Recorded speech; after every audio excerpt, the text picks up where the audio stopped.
नमस्कार, स्वागत है आपका। आप देख रहे हैं प्राइम टीवी और मैं कीर्ति। वक्त हो चला है देश और दुनिया की तमाम खास खबरों पर नजर डालने का। भारत और चीन के बीच मई की शुरुआत से वास्तविक नियंत्रण रेखा यानी कि एलएसी पर गतिरोध जारी है। दोनों पक्षों के बीच कई दौर की वार्ता हो चुकी है, लेकिन इसका कोई असर नहीं दिखाई दे रहा है, क्योंकि भारतीय सेना पूर्वी लद्दाख में अब भी आक्रामक पोजीशन में तैनात है। इस बीच केंद्रीय रक्षा मंत्री राजनाथ सिंह ने कहा कि एलएसी पर गतिरोध को हल करने के लिए चीन के साथ कूटनीतिक और सैन्य स्तर की वार्ता से कोई सार्थक समाधान नहीं निकला है। उन्होंने कहा कि अब भी यथास्थिति बनी हुई है। राजनाथ ने कहा, यह सच है कि भारत और चीन के बीच गतिरोध को कम करने के लिए सैन्य और राजनीतिक स्तर पर बातचीत हो रही है, लेकिन अभी तक कोई सफलता नहीं मिली है। सैन्य स्तर पर अगले दौर की वार्ता कभी भी हो सकती है। जी हाँ, राजनाथ सिंह ने अपनी वार्ता में बोला कि वो डरने वाले नहीं हैं और जिस तरह से चीन लगातार एलएसी पर बना हुआ है और गतिरोध एलएसी पर चीन की तरफ से जो जारी है और वार्ता का कोई निष्कर्ष निकल के नहीं आ रहा है, तो वो भी पीछे हटने वाले नहीं हैं। उन्होंने साफ तौर पर चीन को आज चेतावनी दी है।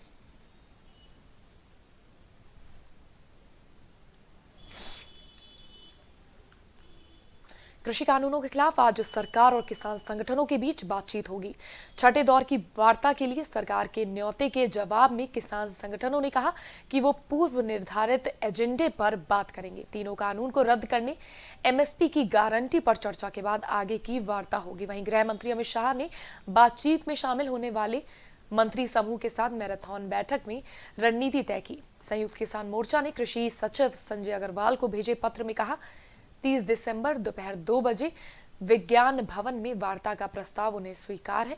वहीं किसान संगठनों ने लिखा है कि वो पहले पत्र में दिए एजेंडे पर उसी क्रम में बात करने आएंगे। सरकार को इसके लिए तैयार रहना चाहिए।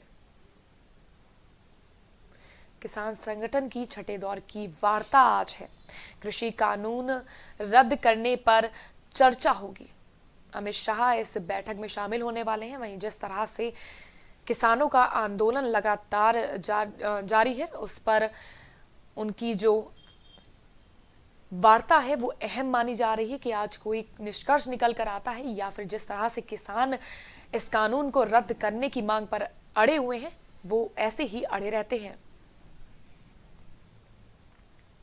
वाराणसी में नए साल के जश्न की तैयारियों के बीच जिलाधिकारी कौशल राज शर्मा ने काशी आने वाले पर्यटकों व श्रद्धालुओं की सुरक्षा के लिए धारा 144 लगा दी है। नौकायन और गंगा पार रेती पर भी समय के अनुसार प्रतिबंध लगाया गया है। इन प्रतिबंधों का उल्लंघन करने वालों के खिलाफ धारा 188 के तहत कार्रवाई की जाएगी। बता दें कि नए नियम आगामी 28 फरवरी तक प्रभावी रहेंगे। जिलाधिकारी ने बताया कि 31 दिसंबर और 1 जनवरी को रात 8 बजे तक नौका विहार का समय निर्धारित किया गया है। इसके बाद कोई भी नाव गंगा में नहीं संचालित की जाएगी। वहीं वाणिज्य कर अधिकारी की ओर से जारी आदेश के मुताबिक नववर्ष पर कोई व्यक्ति बिना अनुमति के सांस्कृतिक कार्यक्रमों का आयोजन करता है तो उसके खिलाफ 6 महीने की सजा भी निर्धारित है। नववर्ष को लेकर नौकैया पर समय पर प्रतिबंध लगाया गया है। वाराणसी में नए साल पर डीएम ने ये निर्देश जारी करे हैं कि नए साल को देखते हुए नौका यात्रा को सिर्फ 8 बजे तक के लिए ही सीमित कर दिया गया है।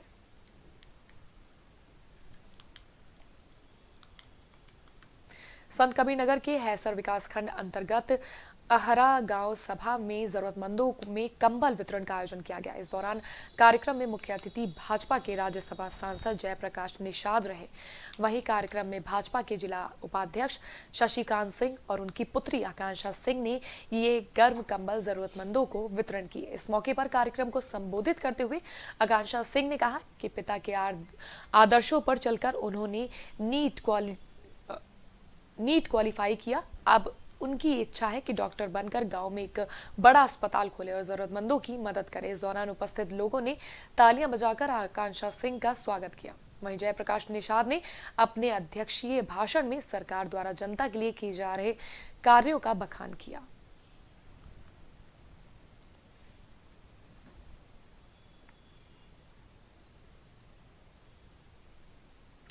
संत कबीरनगर में ग्राम सभा में कंबल वितरण कार्यक्रम का आयोजन किया गया, जयप्रकाश निषाद इस कार्यक्रम में मुख्य अतिथि के तौर पर मौजूद रहे।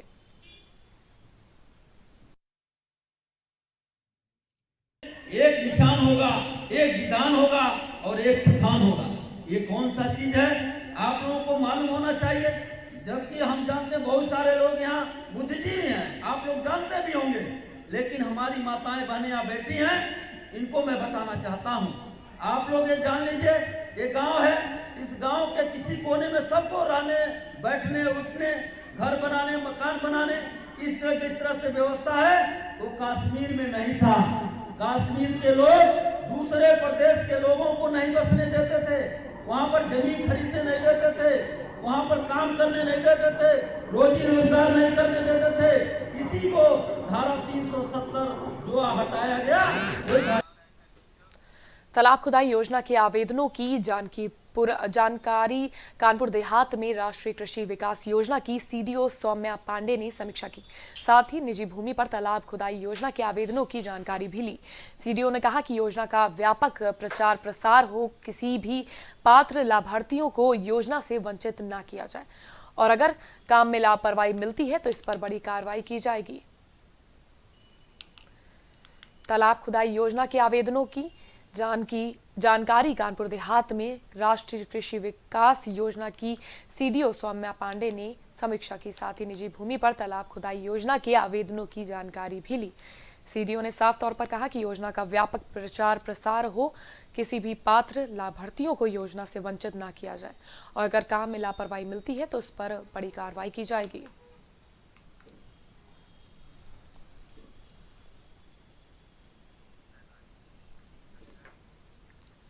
अमेठी के मुसाफिरखाना थाना क्षेत्र में कुछ अज्ञात बाइक सवार बदमाशों ने एक सर्राफा व्यापारी के साथ लूट की घटना को अंजाम दिया। बता दें कि व्यापारी अपनी दुकान बंद करके घर जा रहा था, तभी लुटेरे व्यापारी का ज्वेलरी से भरा बैग और नगद लेकर फरार हो गए।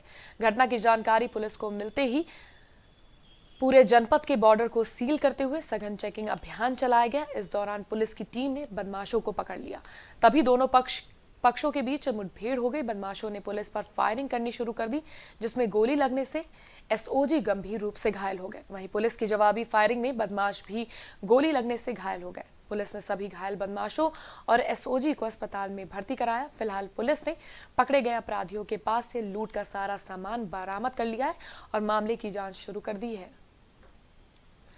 अमेठी में सर्राफा व्यापारी से बड़ी लूट को अंजाम देने वाले बदमाशों को पुलिस ने गिरफ्तार कर लिया है।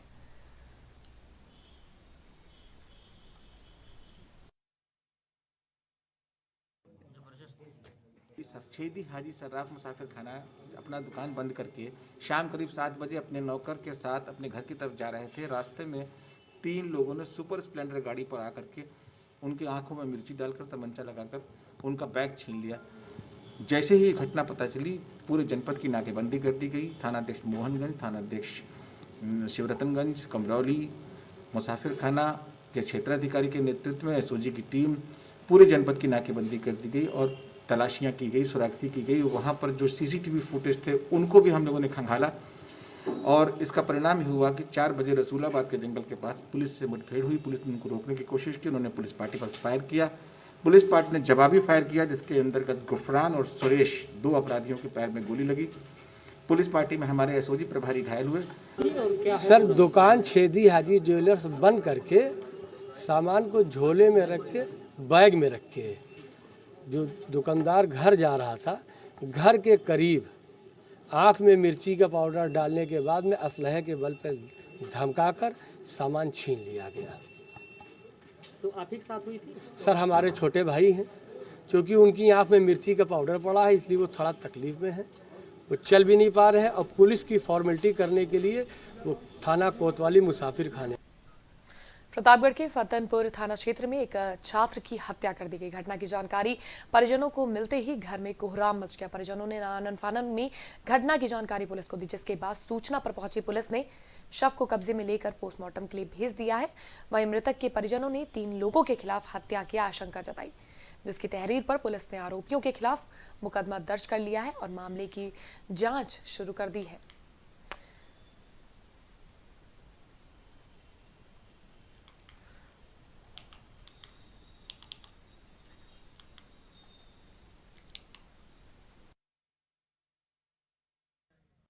28/12/2020 को रात्रि लगभग 10 बजे थाना फतनपुर को यह सूचना मिली कि थाना फतनपुर के ग्राम पूरे खडग राय का सुनील कुमार यादव उर्फ पिंटू यादव, पिता का नाम ब्रिजलाल, यह शाम को 7:30 बजे शौच के लिए गांव के बाहर प्राइमरी स्कूल के पास स्थित बाग में गया था।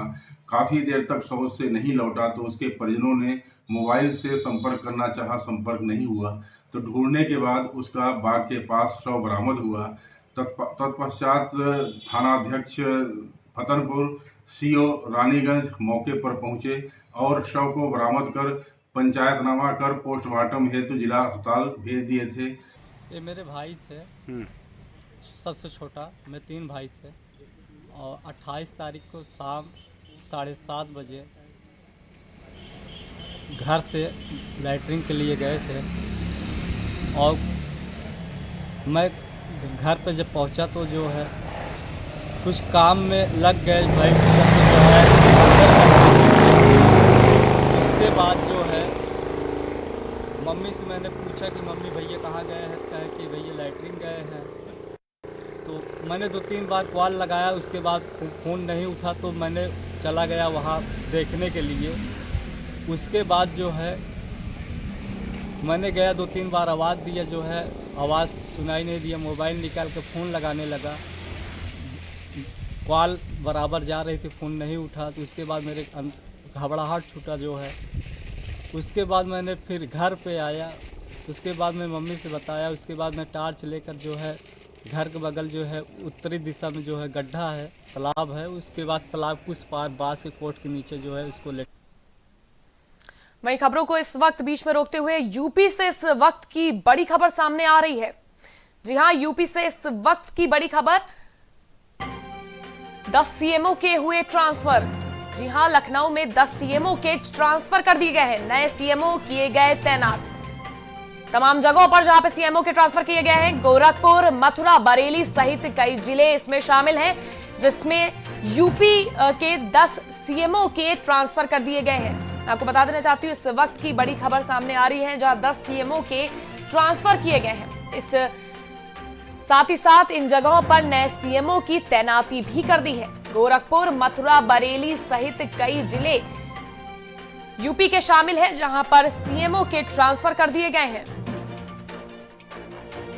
सीएमओ के ट्रांसफर होने के बाद उनकी ड्यूटी भी अलग जगहों पर लगा दी गई है। साथ ही साथ जहां ट्रांसफर किए गए हैं वहां नए सीएमओ की तैनाती भी कर दी गई है। गोरखपुर, मथुरा, बरेली और इसके साथ ही कई जिले इसमें शामिल हैं, जहां पर 10 सीएमओ के तबादले किए गए हैं। यूपी से इस वक्त की बड़ी खबर, 10 सीएमओ के हुए ट्रांसफर, नए सीएमओ किए गए तैनात। गोरखपुर, मथुरा, बरेली सहित कई जिले इसमें शामिल।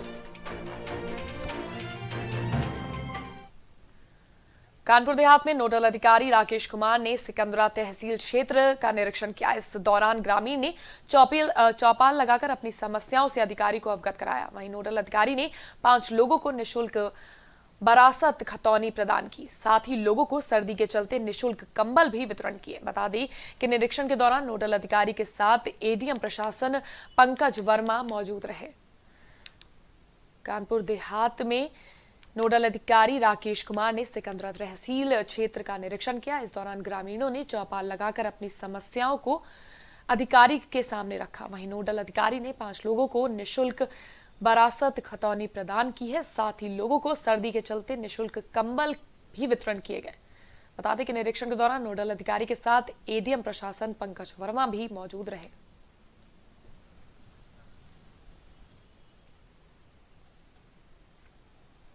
फिलहाल के लिए देश और दुनिया की बड़ी खबरों में बस इतना ही। फिर हाजिर होंगे नई खबरों के साथ, तब तक के लिए आप देखते रहिए प्राइम टीवी।